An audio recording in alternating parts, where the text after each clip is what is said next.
예, 오늘 함께 은혜 나누실 말씀은 누가복음 3장 21절에서 22절입니다. 백성이 다 침례를 받을새 예수도 침례를 받으시고 기도하실 때에 하늘이 열리며 성령이 형체로 비둘기같이 그의 위에 강림하시더니 하늘로서 소리가 나기를 너는 내 사랑하는 아들이라 내가 너를 기뻐하노라 하시니라. 아멘. 예, 누가복음에 소개된 예수님의 침례 장면입니다. 동일한 장면이 마태복음 3장에도 나오고 또 요한복음 1장에도 나옵니다. 그래서 마태복음 3장에서는 침례 요한이 예수님께 내가 침례를 받아야 되는데 왜 예수님께서 오십니까? 라고 물어보니까 내가 이렇게 해야지만이 하나님의 의를 이루게 된다. 지지난 시간이었나요? 하나님의 의가 어떤 것인가에 대해서 말씀을 드렸습니다. 하나님의 의라고 하는 것은 예수님만이 의로우신 분이다. 즉 하나님의 아들만이 의로우신 분이기 때문에 그 의로우신 분이 죽어야지만이 인류를 구원할 수 있다. 그렇게 해서 하나님의 의를 이루는 것이고, 또 한 가지는 우리 인간도 똑같이 이렇게 죽은 다음에 예수 그리스도의 죽으심과 부활의 그 공로로 인해서 죽은 다음에 부활할 때 죄는 사라지고 의로 부활할 수 있다. 그래서 하나님의 의와 인간의 의, 이 모든 것들이 이루어지는 사건이 바로 예수 그리스도의 십자가의 죽으심과 부활의 사건이고, 그것을 예표하는 것이 바로 예수님의 침례였습니다.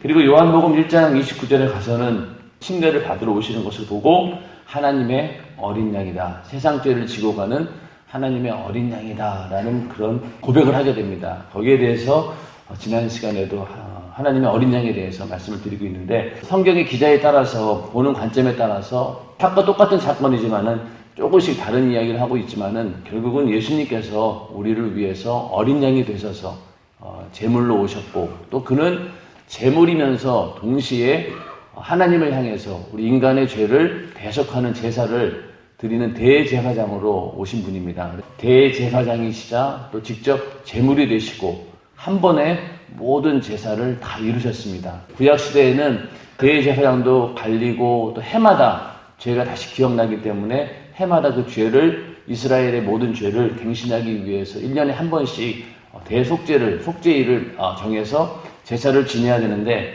이제 예수님께서 이 땅에 오시고 또 그 십자가에 달려 죽으시고 부활하신 그 다음부터는 이제는 그런 제사는 필요 없고 우리는 예수의 피의 공로를 의지해서 우리의 죄를 사함받을 수 있게 된 것입니다. 속죄일에 드려지는 두 마리 양에 대한 얘기를 했습니다. 하나님께 드려지는 두 마리 그 양이 있는데, 한 마리는 하나님을 위해 드리는 속죄 제물입니다. 한 마리 그 양은 제사장이 잡아가지고 지성소 안에서 그 증거기 앞에다가 이제 피를 뿌리게 됩니다. 그러니까 그거는 하나님 앞에 지성소에서 드려지는 한 마리 양이 되는 것이고, 또 한 마리 양을 준비했다가 그 양을 이제 아사셀이라고 하는데, 그 아사셀을 위해서 그 제물로 사용한다. 그래서 그 양은 남겨두었다가 나중에 거기다가 이스라엘의 모든 죄를 이제 안수를 해서 그 양에게 전가를 시킵니다. 그런 다음에 그 양을 광야로 쫓아내죠. 광야에 나가서 그 양이 완전히 죽을 수 있도록 아무도 없는 그런 무인지경으로 쫓아냅니다. 두 마리를 그렇게 드립니다. 하나는 지성소 안에서 증거기 앞에 피를 뿌림으로써 하나님께 드려지는 것이고, 또 두 번째 이 아사셀 양은 이스라엘의 모든 죄가 완전히 사하여지고 하나님으로부터 멀리 떠났다라고 하는 것을 증거하기 위해서 이 양을 광야로 보내는 것이죠. 광야로 처음에는 이 양을 보내면은 이스라엘이 이제 초반기만 해도 양을 보내면은 광야 지역이 많아서 양이 다시는 살아오지는 못합니다. 왜? 먹을 것도 없고 사람도 없기 때문에. 그런데 점점 사람들이 늘어나면서 양이 아사셀 양을 쫓아냈는데 이게 엉뚱하게 다시 돌아오는 거예요. 이래서는 안 되겠다. 이 양은 반드시 광야에 나가서 죽어가지고 다시는 돌아오면 안 되는 거예요. 그런데 밖에 나가서 이렇게 살다가 다시 돌아오는 경우가 있었습니다. 그래서 안 되겠다 싶어서 그 다음부터는 그 양을 일부러 절벽 같은 데를 끌고 가가지고 밀어가지고 완전히 죽여버리는, 그렇게 해야지만 이게 일이 끝나는 거예요. 안 그렇고 다시 돌아오면은 이 제사의 의미가 없어지기 때문에. 그래서 우리도 내가 만약에 예수의 피의 공로 의지해서 어떤 죄를 내가 회개해서 정말 하나님의 은혜로 내가 사함 받았다라고 하는 그런 확실한 믿음이 있다라고 하면은 다시는 그 죄가 내게로 돌아와서는 안 됩니다. 정말로 우리가 진실한 마음을 가지고 하나님께 마음을 다해서 통회하고 자복하는 마음으로 그게 회개했다라고 하면은 그 죄가 다시 내게로 돌아와서 안 되는 거예요. 그 아사셀 그 양이 광야로 쫓아냈는데 다시 그 안으로 들어오면 안 된다는 얘기입니다. 완전히 다시는 돌아오지 못하도록 보내버려야 되는 것. 그것이 우리의 죄입니다. 예수 그리스도께서는 하나님께 자기 자신을 드려서 그 피를 제단에 흘렸습니다. 그리고 그 피를 하나님께 바친 거예요. 그로 인해서 인류의 죄는 그 아들의 피를 보고 죄를 사해 주겠다라고 그렇게 확실한 그 증거를 얻었고, 그 증거를 삼아서 양에다가 우리 인간의 모든 죄를 그대로 전가시켜서 광야로 보낸 겁니다. 광야로 보낸 다음에 그 죄가 다시는 돌아오지 못하도록 하는 것. 이게 바로 이스라엘의 그 속죄일의 그 2마리 양을 쓰는 이제 용도입니다. 처음에 하나님께 드려지는 양은 성경을 자세히 보면은 지성소에서 잡는 그 양에게는 안수하지 않습니다. 그러니까 예수님께서 하나님을 향해서 자기 자신을 제물로 드리는 거기 때문에 거기에다가는 안수하지 않았고, 두 번째 그 아사셀 양에게 거기에다가 이제 이스라엘의 죄를 고백하고 거기다가 죄를 전가시켜서 광야로 보내게 됩니다.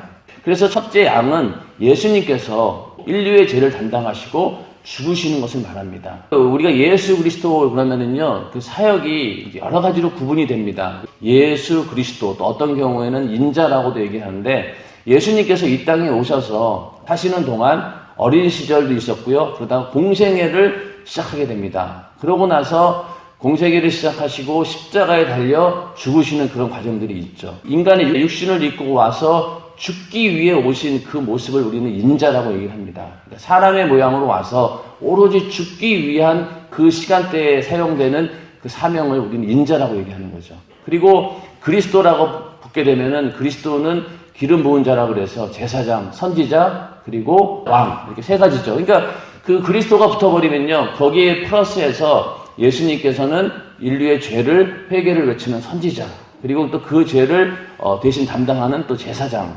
그리고 나중에 성령으로 우리 안에 오셔서 우리 안에 보좌를 삼으시고 우리 안에 왕 되신 분. 그렇게 해서 예수 그리스도 그러면은 그런 모든 사역을 다 말하는 겁니다. 더 나가서 우리가 예수의 이름이라고 할 때는요, 하나님께서 정하신 뜻, 그리고 아들의 생애, 성령의 역사까지 전체적인 하나님의 스케줄이 다 들어가기 때문에 예수님께서 이 땅에 오셔서 십자가에 달려 죽으시는 그때의 그 예수님의 모습을 우리는 인자라고 합니다. 인자로서 오셔서 십자가에 달려 죽으시고 하나님 앞에 자기 피를 제물로 드리는 그 상태가 바로 이 첫 번째 양이 지성소에서 피를 뿌리는 것 똑같은 거예요.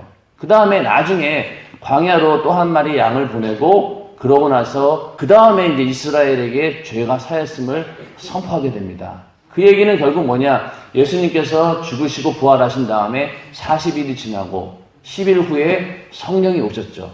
근데 성령이 오셔야지만이 그때부터 비로소 인류의 모든 죄가 사해졌다라고 공포가 된 겁니다. 예수님께서 죽으실 때 또 이 땅에 오셔서 공생애를 하시는 동안 한 번도 내가 인류의 죄를 담당하기 위해서 오셨다라고 직접적으로 얘기하지 않았습니다. 오히려 그것을 감추었죠. 너희는 아무에게도 얘기하지 말아라. 부활하신 다음에도 제자들에게 너희가 지금 당장 나가서 복음을 전하라고 하지 않고 성령이 임하시면 나가서 복음을 전해라. 복음이라고 하는 것은 바로 예수님께서 죽으신 것은 인류의 모든 죄를 담당한 것이고, 이제 예수님께서 죽으시고 부활하심으로 인간의 모든 죄는 이제 사해졌다라고 하는 그 죄사함의 공포를 성령에게 맡기셨습니다. 성령이 임하신 다음부터 그 일이 이루어진 것이죠. 하나님께서는 아들을 보내시고 그 아들의 피를 제단에서 흘리게 해서 십자가에 달려 죽게 하심으로 그 피를 받으신 거예요. 그리고 나서 인간의 죄를 용서해 주겠다라고 공포한 것이 바로 성령이 우리 안에 임함으로 확실히 증거가 된 거죠.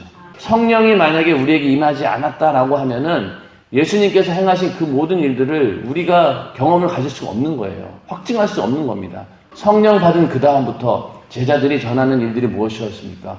바로 예수님께서 죽으셨다. 그런데 그렇게 십자가에 달려 죽으신 것은 그분이 죄가 있어서 죽으신 것이 아니라 바로 너희들, 예수를 죽인 너희들의 죄를, 또 인류의 모든 죄를 담당하시고 대신 죽으신 것이다 라고 그것을 그때부터 증거하기 시작합니다. 그 다음부터 이제 복음이 전파되면서 모든 사람들이 그 얘기를 듣고 예수님이 죽으신 것이 그냥 죽은 게 아니구나, 나 때문에 내 죄를 담당하고 죽으신 것이구나 라고 믿게 되고, 그때부터 그 믿는 순간 어떻습니까? 죄사함의 역사가 이루어지기 시작합니다. 우리가 예수의 이름으로 회개한다라고 했을 때 그 의미는 중요합니다. 왜? 그 예수님께서 죽으시고 부활하실 때까지도 우리 그 제자들은 그 의미를 몰랐습니다. 그러나 성령 받은 다음에 완전히 예수의 이름이 내 안에 이루어졌을 때, 그때 비로소 그 예수님의 죽으심에 대한 진정한 의미를 깨닫게 되었다는 얘기죠. 그때 담대하게 증거가 되는 겁니다. 그렇기 때문에 예수의 이름으로 우리가 회개했다라고 하는 것은 그런 모든 사실들을 다 알고 경험하고 우리가 회개를 하는 거예요. 회개한다라고 하면은요, 어떤 사람은 이렇게 이해하는 사람들이 있더라고요. 회개라고 하는 것은요, 내가 어떤 죄를 졌습니다. 하나님 앞에, 하나님 내가 이런 죄를 졌어요. 내가 정말로 나쁜 놈입니다. 내가 죽을 죄를 졌습니다. 하면서 마치 회개하면서 그 죄가 사해지는 걸로 생각하는데, 회개의 행동으로 우리의 죄가 사해지는 건 아닙니다. 왜 그럴까요? 이미 내 죄, 또 내가 앞으로 지을 죄, 또 나보다 더 나쁜 놈들, 그렇죠? 북한에 있는 누구 김모시기도 다 이미 그 죄를 위해서 하나님의 아들 예수께서 이미 세상 인류의 모든 죄를 담당하시고 십자가에 달려 죽으심으로 이미 죄의 문제는 끝난 거예요.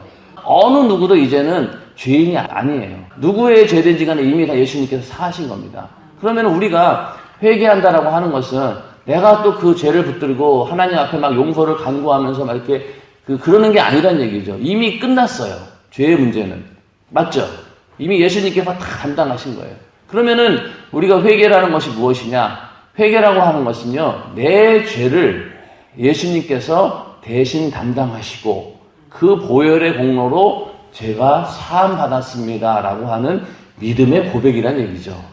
똑같아요. 병 고치는 것도 마찬가지입니다. 우리가 병 고치는 것이 뭐 지성 있는 간천식으로 하나님 제 병 고쳐주세요. 제 병 고쳐주세요. 이렇게 백날 기도한다고 해서 그 기도가 이루어질까요? 아닙니다. 그렇게 기도하는 게 아니죠. 우리의 기도는 예수님께서 내 질병을 위해서 대신 채찍에 맞으셨기 때문에, 나는 그 대신 채찍에 맞으셨기 때문에 내가 받을 질병은 완전히 떠나갔습니다. 이제 나는 질병에서 자유할 권리가 있습니다. 라고 주장하는 것이 병 고치는 거죠. 다른 모든 문제들도 마찬가지예요. 이미 우리는 예수님께서 다 해놓으신 일을 가지고 그걸 믿음으로 고백하는 겁니다. 그래서 어떤 사람들은 이렇게 얘기하죠. 예수님께서 내 죄를 다 사해 주셨는데 뭐하러 또 회개를 하냐고. 그 말 듣고 많은 분들이 멈칫하잖아요. 그래?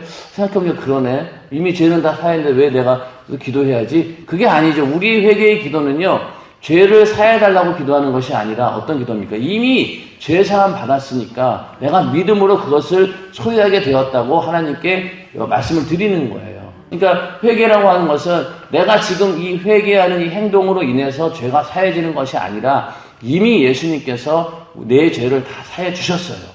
그것을 인정하고 믿음으로 고백하는 것이 바로 회개입니다. 이해가 되세요? 별말 아닌 것 같지만 이 엄청난 차이가 있는 거예요. 그러니까 우리의 모든 행동은요, 믿음 외에는 다른 게 없어요. 그러니까 예수를 믿는다라고 하는 것은 예수님께서 내 대신 내 죄를 담당하고 죽으셨기 때문에 내가 지옥 가지 않고 천국 가게 되었다라고 하는 그 사실을 믿는 것이지, 내가 어떤 행동을 해서 그 구원받는 거 아니잖아요.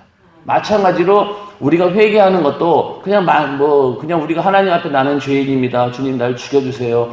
이런 차원은 일단은 그 앞에서 내가 지은 죄에서 철저하게 하나님 앞에 신앙 양심을 가지고 정말 날 위해 피 흘려 죽으신 그분이 나를 위해 내 죄 때문에 피 흘려 죽으셨는데 내가 그걸 또 망각하고 이런 죄를 지었습니다라는 어떤 통회하고 자복하는 마음은 있을 수 있지만은 그 통회하고 자복하는 그 행위 때문에 하나님께서 내 죄를 사해 주시는 것이 아니란 얘기죠. 이해가 되시죠? 오직 우리는 믿음을 가지고 나갈 때 죄사함 받는 겁니다. 어떤 믿음인가요? 예수님께서 이미 내 죄를 완전히 사해 주셨다라고 하는 것. 그리고 그 죄를 다시는 기억하지 않는다라고 하는 그 사실을 믿고 나아가는 겁니다. 여러분들, 내 죄가, 회개한 모든 죄가 이미 하나님께서 기억도 하지 않는다라고 믿으십니까? 네. 그거를 우리가 확실히 믿고 해야지만이 우리의 회개가 의미가 있는 겁니다. 그렇지 않으면요, 회개해놓고 나서도 조금만 마음이 흔들리면은 또 그 죄가 생각이 나는 거예요. 마귀는 참소하는 자입니다. 우리의 죄를 고소하는 자예요. 끊임없이 율법은 어떻습니까? 우리의 죄를 정죄하죠.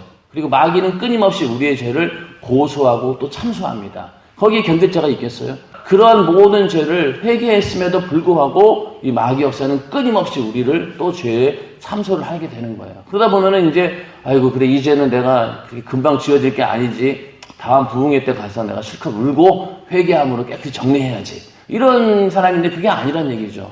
우리가 정말로 진심으로 회개했다라고 하면은 이미 그 죄는 완전히 사라진 겁니다. 다시는 하나님도 기억하지 않고 완전히 아사셀 양처럼 광야에 보내가지고 더 이상 돌아오지 못하는 것이 우리의 죄인데 다시 돌아와서 죄가 역사한다라고 하면 이건 뭐가 잘못되었다는 얘기죠. 제대로 회개를 안 했든가 아니면 나에게 믿음이 없든가. 그래서 우리의 회개는 철저하게 믿음으로 하는 겁니다. 구원받는 것도 오직 믿음으로 하는 것이고요. 회개해서 죄사함 받는 것도 오직 믿음이고 또 질병에서 고침받는 것도 모든 저주 가운데서 우리가 자유를 얻는 것도 다 믿음인 거예요. 예수님이 해놓은 거 나 그 사실 믿어요. 그걸로 다 끝나는 겁니다. 고난주간이 다가오면은 우리 교회는 그렇지 않지만은 어떤 교회에서는 그냥 예수님이 고난 당하셨으니까 나도 그 고난에 한번 참여해봐야겠다라면서 금식도 하고 막 일부러 몸을 고통스럽게 만드는데 그것은 아니란 얘기죠. 이미 예수님께서 해놓은 것을 우리는 누리고 그것을 내 것으로 소유하는 것. 이게 더 중요한 것이지 그 고난에 동참한다고 해서 한 끼 굶는다고 해가지고 그거 예수님이 당하신 고난에 비유되겠어요? 절대로 안 됩니다. 그런 것이 아니라 하나님이 원하시는 것은 믿음을 가지고 예수님께서 하신 그 모든 고난과 죽음과 부활의 사건을 내가 인정하고 믿음으로 고백하고 또 그것을 내가 소유하라고 하시는 것이 바로 오늘날 하나님께서 우리에게 말씀하시는 바입니다. 일단 죄에 대해서 회개한 부분에 대해서는 절대로 다시 내 안에 들어오지 못하도록 완전히 막아버려야 되는데 성경 말씀을 좀 보겠습니다. 구약성경 시편 103편 12절 한번 보겠습니다. 시편 103편 12절 동이 서에서 먼 것 같이 우리 죄가를 우리에게서 멀리 옮기셨으며 이렇게 말씀하고 있는데 동과 서는 완전히 반대 방향이에요. 그러니까 그 양을 아까 두 마리 양을 잡는다고 했는데 한 마리는 동쪽에서 하나님의 지성소에서 잡게 되고 한 마리는 광야 쪽으로 보내게 됩니다. 하나는 동쪽이고 하나는 서쪽이에요. 그러니까 완전히 분리된 겁니다. 그렇기 때문에 이제 동에서 서에 먼 것 같이 이 말은 다 더 이상 이 죄가 다시는 돌아오지 않는다는 얘기입니다. 그래서 우리 죄가를 우리에게서 멀리 옮기셨다는 거예요. 다시는 돌아오지 못하도록. 그리고 또 하나 말씀은요. 이사야서 38장 17절 그 후반부에 보면은 주께서 나의 영혼을 사랑하사 멸망의 구덩이에서 건지셨고 나의 모든 죄는 주의 등 뒤에 던지셨나이다. 뭐라고 했어요? 나의 모든 죄를 주의 등 뒤에 던지셨다는 거예요. 등 뒤에 던지면 더 이상 보지 않겠다는 얘기죠. 완전히 등 뒤로 던지셨다라고 얘기하고 있고 또 하나 에레미야서 31장 34절 자 거기도 후반부쯤 보면은요 내가 그들의 죄악을 사하고 다시는 그 죄를 기억지 아니하리라 여호와의 말이니라 이렇게 말씀하고 있죠. 이 말씀 결국 뭐냐면은 우리가 지은 죄에 대해서 회개했다라고 하면은요 하나님께서도 기억하지 않는다는 얘기죠. 왜? 그리고 또 우리의 죄는 뭘 회개되었습니까? 바로 예수 그리스도의 피 그 공로로 이미 죄사함을 받은 거예요. 거기에 대해서는 어느 누구도 악한 마귀 역사도 함부로 우리를 참수할 수 없는 이유가 되는 겁니다. 그래서 우리의 믿음이라고 하는 것은 권세라고 또 권리라고 얘기를 하죠.